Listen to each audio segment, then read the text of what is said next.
Hello guys, मेरा नाम प्रीति है और आपका बहुत बहुत स्वागत है आपके इस यूट्यूब चैनल पर जिसका नाम है लेट्स ब्रेक इट। यहाँ हम NTUGC नेट पेपर 1 की तैयारी करते हैं हिंदी में। तो जिसने भी चैनल को सब्सक्राइब नहीं किया है जल्दी से हमारे चैनल को सब्सक्राइब कर लीजिए। और इसी के साथ साथ आप हमारे टेलीग्राम चैनल से भी जुड़ सकते हैं जिसका नाम है let's break NET JRF with Preeti. यहाँ जुड़ना इसलिए जरूरी है क्योंकि यहाँ में आपको हमारी क्लास की रेगुलर जो वीडियो होती है और जो हम क्वेश्चन आंसर सेशंस रखते हैं उनकी PDF जो है यहाँ पर आपको प्रोवाइड कराई जाती है। तो जल्दी से चैनल को सब्सक्राइब कर लीजिए। हम जो है पेपर 1 का रिसर्च एप्टीट्यूड पढ़ रहे हैं और रिसर्च एप्टीट्यूड में हमने काफी सारी वीडियोस अब तक बना ली है, यानी कि काफी सारे सेशंस जो है ले लिए, जिसमें हमने बिल्कुल स्टार्टिंग पॉइंट से हम जो है कर रहे हैं। और अब हम जो है कहाँ पहुंच गए हैं, सांख्यिकीय परीक्षण यानी कि टेस्ट पर पहुंच गए हैं, स्टेटिस्टिकल टेस्ट पर पहुंच गए हैं, जिसमें हमें student t test, z test, chi square test और ये सब टेस्ट पढ़ने होते हैं। और यहाँ से क्वेश्चन 101% आपका बनता है। तो क्लास को पूरा एंड तक देखिएगा और समझिएगा। क्वेश्चन के लिए आपके जो है एग्जाम के नजरिए से ये टॉपिक बहुत ही जरूरी है। और जल्दी से जो है वीडियो को शेयर भी कीजिए ताकि आपके दोस्त भी जो है ये देख सके। तो हम जो है करने वाले हैं स्टैटिस्टिकल टेस्ट यानी कि सांख्यिकीय परीक्षण, जिनके अंतर्गत वो कैसे उसका अर्थ क्या होता है पहले तो ये समझेंगे। और ये आपके एग्जाम के नजरिए से बहुत इंपॉर्टेंट टॉपिक है और आपके सिलेबस में भी है। तो चलिए है क्या ये जान लेते हैं, स्टैटिस्टिकल टेस्ट है क्या। तो सांख्यिकीय परीक्षण विभिन्न प्रकार के होते हैं, जैसा कि अभी यहाँ पे दो तो हमने आज ही करने वाले हैं, जो कि कौन सा है, टी टेस्ट यानी कि स्टूडेंट टी टेस्ट और जेड टेस्ट। तो जो अध्ययन की प्रकृति पर निर्भर करते हैं, कि डिपेंड करता है कि आप क्या जो है अध्ययन कर रहे हैं, क्या रिसर्च कर रहे हैं, उसके नेचर पर ही डिपेंड करता है कि आप कौन सा टेस्ट लगाने वाले हैं। ठीक है। और इनकी बहुत सारे जो है कैरेक्टरिस्टिक्स हैं जिनकी वजह से हम इन्हें चूज करते हैं। वो कैरेक्टरिस्टिक अभी हम आगे पढ़ेंगे और इन्हें डीपली समझेंगे कि है क्या। सांख्यिकीय परीक्षण किसी विशेष नमूने के बारे में मात्रात्मक निर्णय लेने के लिए एक विधि प्रदान करता है। ठीक है ना, मात्रात्मक। अब यहाँ से आपको समझ में आ गया, संख्या की बात हो रही है, स्टेटिस्टिकल है तो मात्रात्मक ही होगा, क्वांटिटेटिव ही होगा। ठीक है ना। संख्या कहाँ होती है, क्वांटिटेटिव में, और सब्जेक्टिव तौर पर जब हम बात कर रहे होते हैं तो वो कहाँ होता है, क्वालिटेटिव में होता है। ठीक है। तो मात्रात्मक निर्णय लेने के लिए एक विधि प्रदान करते हैं। सांख्यिकीय परीक्षण मुख्य रूप से उस परिकल्पना का परीक्षण करते हैं जो किसी देखे गए, क्या कह रहा है, सांख्यिकीय परीक्षण मुख्य रूप से उस परिकल्पना यानी कि उस हाइपोथेसिस का जो है परीक्षण करते हैं जो किसी देखे गए नमूने के महत्व के बारे में बनाई गई है। यानी कि हमारे पास जो ऑलरेडी सैंपल है उसके विषय में जो है उसके महत्व के विषय में जो है हमें क्या करता है, बताता है। ठीक है ना। उसके विषय में क्या करता है, परिकल्पना का परीक्षण करते हैं। ठीक है। तो ये है स्टैटिस्टिकल टेस्ट। क्या होता है, मात्रात्मक होता है, पहले नाम से समझ में आ रहा होगा आपको। और दूसरा क्या है, ये कई प्रकार के होते हैं। और तीसरी चीज क्या है कि जो अध्ययन, ये किस पर निर्भर करते हैं, अध्ययन की प्रकृति पर निर्भर करते हैं। ठीक है, आगे बढ़ते हैं। ज्यादा इसको इतना ही समझने की जरूरत है आपको। सांख्यिकीय परीक्षण को विभिन्न प्रकार से वर्गीकृत किया जाता है। सांख्यिकीय परीक्षण मनोविज्ञान, चिकित्सा, नर्सिंग और व्यवसाय के में बड़े पैमाने पर किए जाते हैं। मनोविज्ञान के क्षेत्र में t test, z test, f test, ठीक है ना, ये काय वर्ग यानी काय स्क्वायर टेस्ट इत्यादि जैसे महत्व के सांख्यिकीय परीक्षण किए गए नमूनों, इनसे परीक्षण जो हम करते हैं महत्व के, किसी चीज को कितना महत्व है, कितना इंपॉर्टेंस रखता है, ये तो उसका परीक्षण करने के बाद ही पता चलता है ना। तो महत्व के सांख्यिकीय परीक्षण किए गए नमूनों और काल्पनिक या अपेक्षित नमूनों के बीच महत्व का परीक्षण करने के लिए किए जाते हैं। ठीक है, ये जो टेस्ट हैं। न्यायदर्श के, अब आगे क्या कह रहा है, न्यायदर्श के आकार के आधार पर सांख्यिकीय परीक्षण दो प्रकार के, यानी कि कितना बड़ा सैंपल साइज है, कितना बड़ा होना चाहिए और लार्ज होना चाहिए, स्मॉल होना चाहिए। ठीक है ना, कितना लार्ज होना चाहिए और कितना स्मॉल होना चाहिए, इसके आधार पर भी क्या किया जाता है, न्यायदर्श के आकार के आधार पर भी जो है सांख्यिकीय परीक्षणों को दो हिस्सों में बांटा जाता है। पहला है लघु न्यायदर्श परीक्षण और दूसरा है विपुल या फिर दीर्घ न्यायाधीश परीक्षण भी बोल सकते हैं आप, न्यायदर्श परीक्षण। आगे क्या कह रहा है, जिसमें पहला लघु न्यायदर्श में क्या है, यानी कि स्मॉल सैंपल साइज टेस्ट में, जिसमें न्यायदर्श में इकाइयों की संख्या अधिकतम 30 होती है, यानी कि ज्यादा से ज्यादा 30 हो सकती है, उससे ज्यादा नहीं हो सकती है। यानी कि एंड पॉइंट क्या होगा, 30, यानी 1 से लेके 30 तक आपके सैंपल्स, 1 से लेके नंबर ऑफ सैंपल्स बता रहा है ये। ठीक है ना, संख्या 1 से लेके 30 तक हो सकती है। लेकिन वही विपुल न्यायदर्श यानी कि लार्ज सैंपल साइज में क्या होगा, जिसमें न्यायाधर्ष में इकाइयों की संख्या 30 से अधिक होती है। यानी कि अगर हमारे पास सैंपल का साइज 30 से ज्यादा है, 30 सैंपल से ज्यादा हमारे पास सैंपल्स है, तो हम कौन सा टेस्ट लगाएंगे? हम मतलब कि large number of test large लेंगे हम, और वो टी टेस्ट होता है या जेड टेस्ट होता है, वो हम आगे पढ़ेंगे। और अगर हमारे पास 30 से कम है तो वो लघु परीक्षण के अंतर्गत आ जाएगा।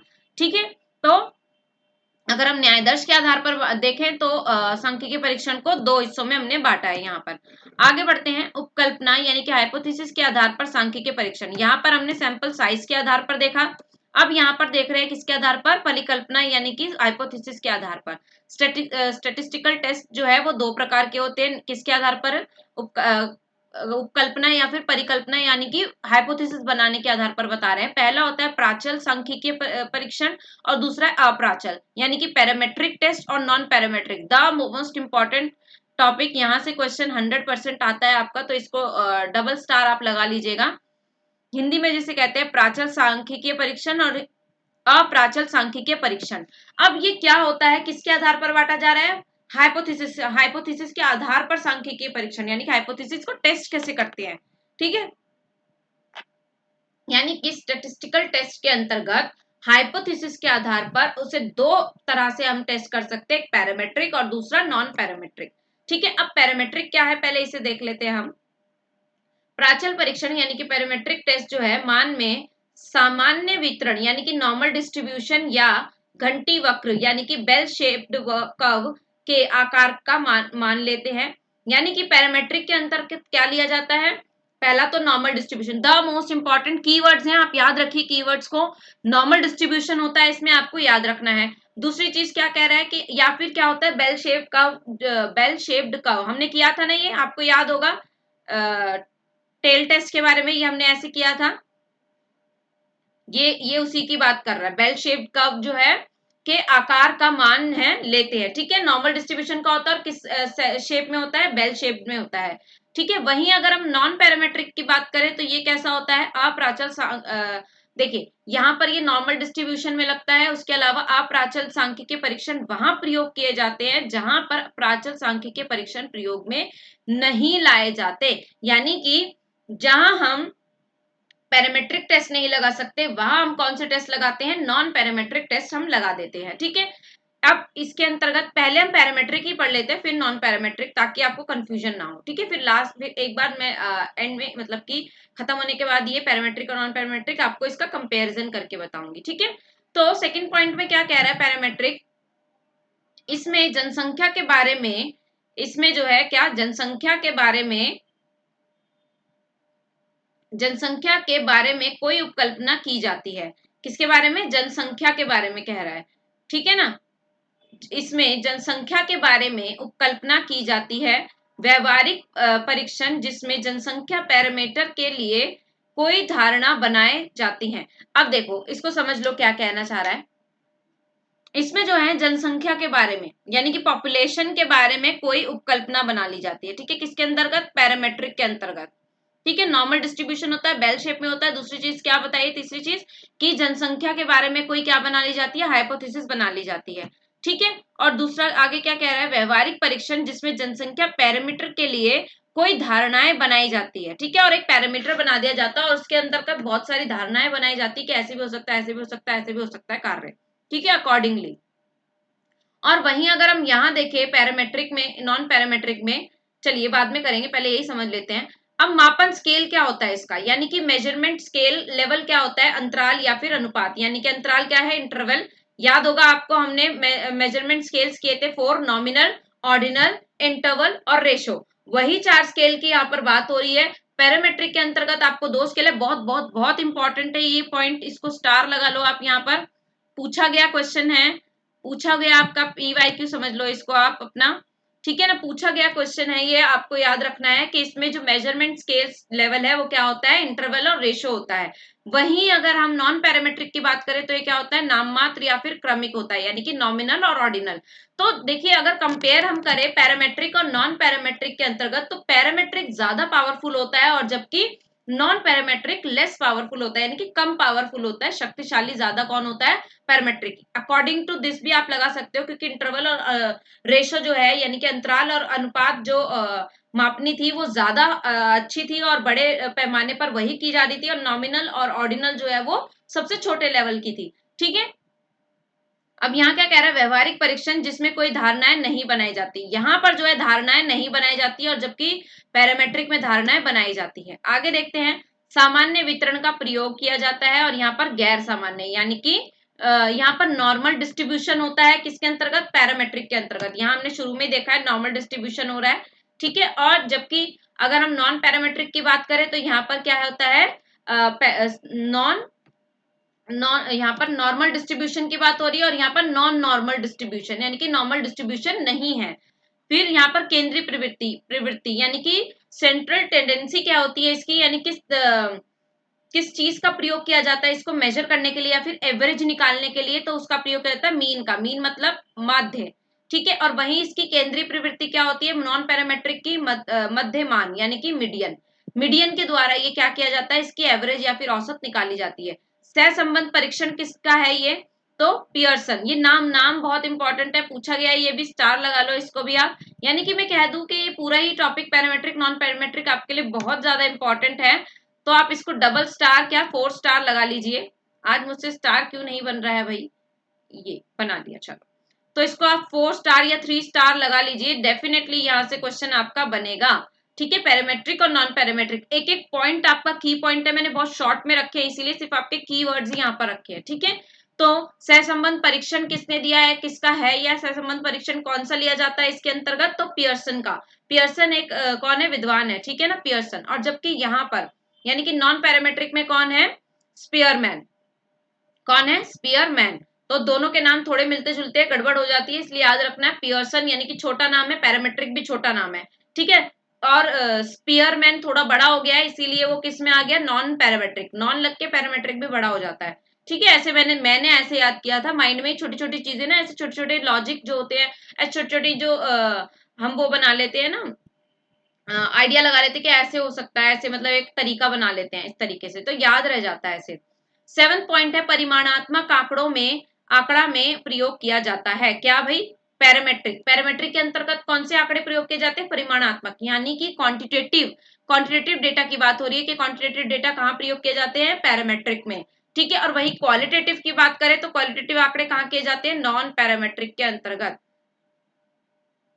पैरामेट्रिक जो है वो अत्यंत शक्तिशाली, मैंने अभी बताया आपको, वेरी पावरफुल, और जबकि नॉन पैरामेट्रिक क्या होता है, कम शक्तिशाली होता है यानी कि लेस पावरफुल होता है।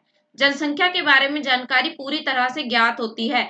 नॉन जो पैरामेट्रिक टेस्ट है हमारा, उसके अंतर्गत जनसंख्या की जो पॉपुलेशन का जितनी भी हमारे पास इंफॉर्मेशन होती है वो सब कैसी होती है, नोन होती है, यानी कि रिसर्चर के जानकारी में होती है। जबकि नॉन पैरामेट्रिक, क्योंकि ये क्वालिटेटिव है, और क्वालिटेटिव में क्या सोच रहा है कौन, सब्जेक्टिव तौर पर होता है ये इस तरीके से, तो ये यहाँ पर जो है जनसंख्या के बारे में कोई जानकारी ज्ञात नहीं होती है। अब यहाँ पर पैरामेट्रिक में जो है नमूने कैसे लिए जाते हैं, यानी कि सैंपल जो है वो कैसे चूज किए जाते हैं, रेंडमली चूज कर नहीं किए जाते हैं। ठीक है ना, तो बेतरबी बेतरतीब बेतरतीब यानी कि रेंडमली, ठीक है ना, रेंडम ढंग से नहीं चुने जाते हैं, किसके अंतर्गत, पैरामेट्रिक। क्यों, क्योंकि ये क्वांटिटेटिव है। और जबकि यहाँ पर जो है कैसे चुने जाते हैं, नॉन पैरामेट्रिक में रेंडमली जो है हम यहाँ पर चूज कर लेते हैं क्या, हमारे सैंपल साइज। तो अब पॉइंट याद रखने वाला क्या क्या है, पैरामेट्रिक का पहले सारा बता रही हूँ कि नॉर्मल डिस्ट्रीब्यूशन होता है, बेल शेप्ड में होता है। ठीक है, और यहाँ पर धारणाएं बनाई जाती हैं। मेजरमेंट स्केल की बात करें तो इंटरवल, अभी मेरे साथ दोहराइए, याद हो जाएंगे, इंटरवल और रेशो का यानी कि अंतराल और अनुपात का प्रयोग किया जाता है, और सामान्य वितरण का प्रयोग होता है। और केंद्रीय प्रवृत्ति क्या है इसकी, केंद्रीय प्रवृत्ति है माध्य यानी कि मीन। ठीक है, सहसंबंध परीक्षण कौन है, पियर्सन। ठीक है, और क्वांटिटेटिव होता है यानी कि परिमाणात्मक होता है। अत्यंत शक्तिशाली, दोनों में से पूछा जाए अगर शक्तिशाली कौन है तो पैरामेट्रिक है। ठीक है, जनसंख्या के बारे में जानकारी क्या होती है, पूरी तरह ज्ञात होती है, किसमें, पैरामेट्रिक में। और जो है रेंडमली हम अपना सैंपल साइज, सैंपल को चूज नहीं कर सकते हैं। ये सारी क्वालिटीज किसकी है, सारे कैरेक्टरिस्टिक्स किसके हैं, पैरामेट्रिक के, जो मैंने अभी अभी रिपीट किए। उसके बाद अगर हम नॉन पैरामेट्रिक की बात करें तो ये क्या होता है, जहां पर पैरामेट्रिक टेस्ट नहीं लग रहे हैं वहां पर हम कौन से टेस्ट का प्रयोग करते हैं, नॉन पैरामेट्रिक का। ठीक है, और यहाँ पर धारणाएं नहीं बनाई जाती हैं, मापन स्केल की बात करें यानी कि मेजरमेंट स्केल लेवल की बात करें तो नॉमिनल और ऑर्डिनल होता है, ठीक है। और यहाँ पर गैर सामान्य वितरण यानी कि नॉन नॉर्मल डिस्ट्रीब्यूशन का प्रयोग किया जाता है। सेंट्रल टेंडेंसी क्या होती है यानी कि केंद्रीय प्रवृत्ति क्या होती है, औसत किस तरह से मापा जाता है और कैसे किया जाता है, तो मध्यमान यानी कि मीडियन से किया जाता है। सहसंबंध परीक्षण क्या है, तो स्पेयरमैन, याद रखना है स्पेयरमैन का यूज किया जाता है सहसंबंध परीक्षण इसमें, और जबकि पैरामेट्रिक में पियर्सन था, ठीक है। क्वालिटेटिव आंकड़े होते हैं इसके अंतर्गत, ठीक है। कम शक्तिशाली होता है ये, जनसंख्या की जानकारी नहीं होती है और रैंडमली जो है हम अपने सैंपल को चूज कर सकते हैं। ये था हमारा पैरामेट्रिक और नॉन पैरामेट्रिक। आई होप अभी आपको क्लियर होगा, फिर भी कोई डाउट होता है तो आई एम हेयर। यहाँ पर मैंने इंग्लिश में भी रखा है, तो कुछ बच्चे अगर हिंदी में जिनको समझ में आने में थोड़ी दिक्कत होती है तो वो इंग्लिश में देख सकते हैं। ये इसकी परिभाषा और डेफिनेशन जो अभी हमने देख ली है, क्या parametric test is one which has complete information about the population parameter. अभी हमने देखा कि पूरी जानकारी होती है, उसके अलावा कंप्लीटली नोन होता है क्या, इन्फॉर्मेशन जो होती है पॉपुलेशन के बारे में। बेसिक स्टेटिस्ट क्या है इसमें, uses a normal probabilistic distribution, normal होता है, ठीक है। Applied when scale of measurement is metric scale, जैसे कि इंटरवल और रेशो, ये भी हमने देख लिया। मीन होता है इसका, मीन में measure of central tendency, tendency यानी केंद्रीय प्रवृत्ति क्या होती है, मीन होती है। एप्लीकेबिलिटी क्या है, वेरिएबल्स हैं, और इसके कोरिलेशन टेस्ट कौन है का किसके द्वारा क्या है इसका, पियर्सन, ठीक है। नॉन पैरामेट्रिक में वही नॉट नॉन और नॉट अवेलेबल होता है, यहाँ पर कंप्लीटली नॉन होता है, ठीक है। तो यहाँ पर आप देख लीजिएगा, अगर किसी को इंग्लिश में भी समझना मतलब इंग्लिश में भी समझना हो और कुछ वर्ड्स ऐसे होते हैं हिंदी में जो हमें समझ नहीं आते, तो इस इंग्लिश का सहारा ले लेना चाहिए हमें, ठीक है। वो हमारे लिए अच्छा है बिकॉज, ठीक है।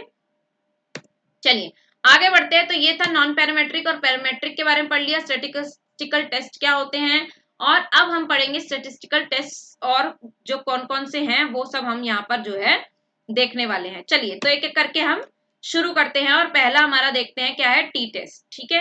क्या है t test, student t test.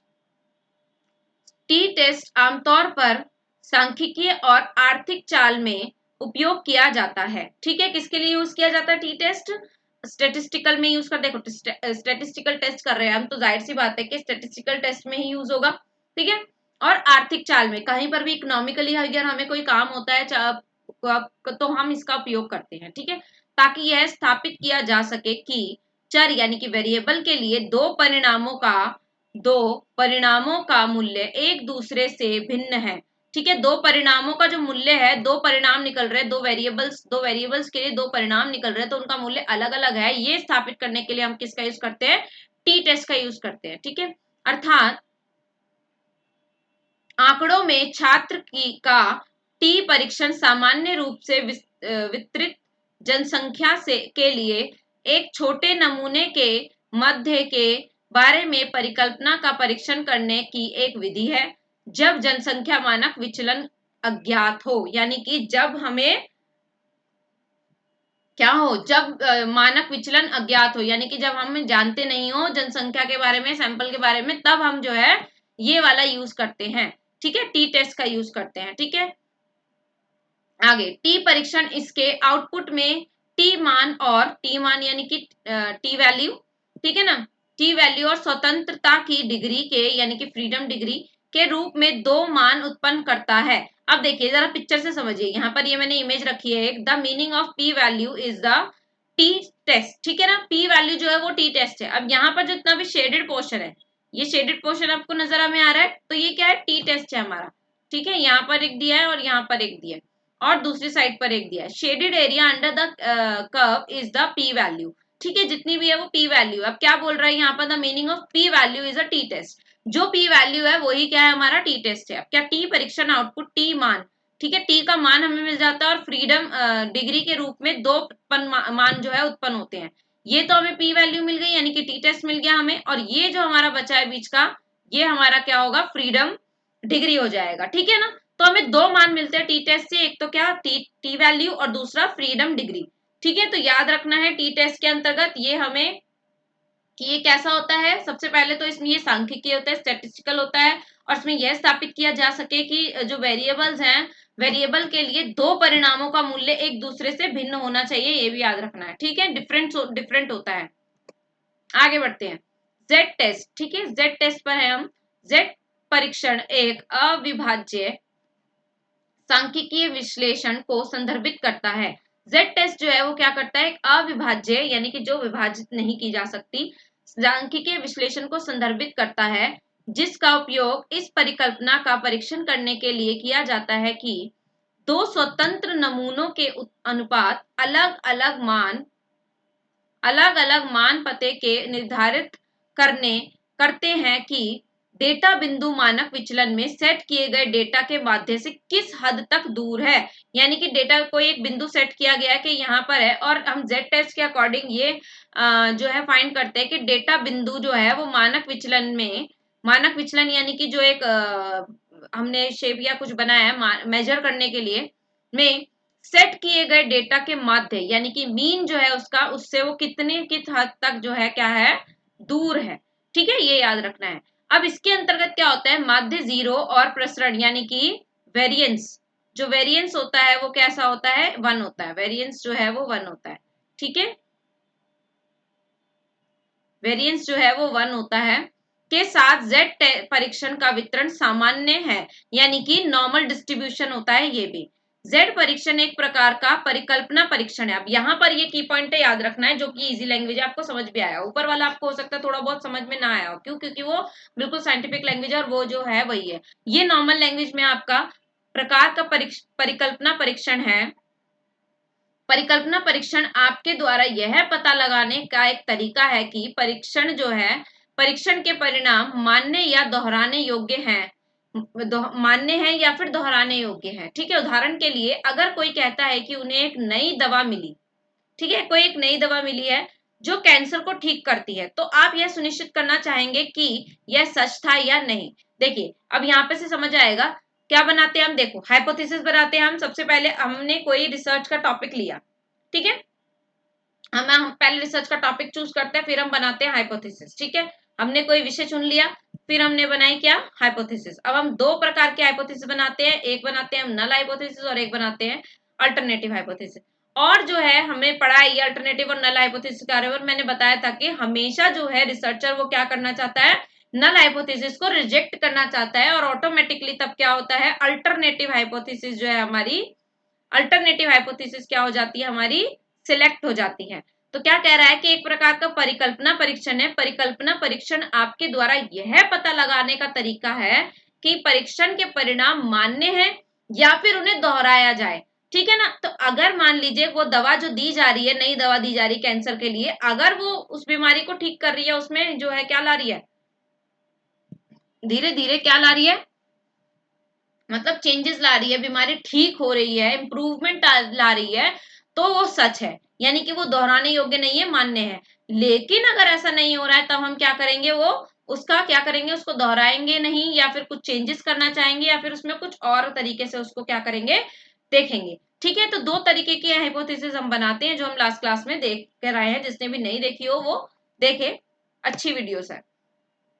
अब इसे भी मैंने यहाँ पर पिक्चर के माध्यम से आपको इंग्लिश में रखा है, और साथ ही साथ मैंने इसका यहाँ पर देखिए, यहाँ पर हमने टी टेस्ट समझ लिया, यहाँ पर हमने जेड टेस्ट। अब इन दोनों के बीच में सिमिलैरिटीज क्या है और डिफरेंसेस क्या है, ये हम देख लेते हैं यहाँ पर।